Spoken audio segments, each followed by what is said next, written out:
त्रिदलं त्रिगुणाकारं त्रिनेत्रं च त्रियायुधं त्रिजन्मपापसंहारम्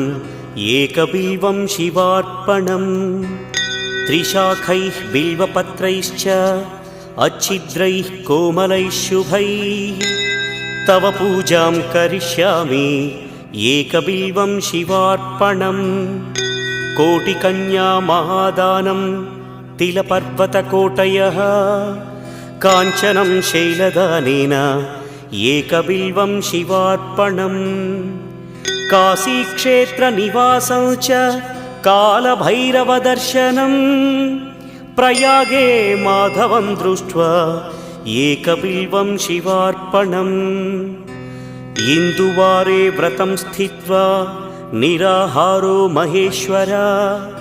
नक्तं हौष्यामि देवेश एकबिल्वं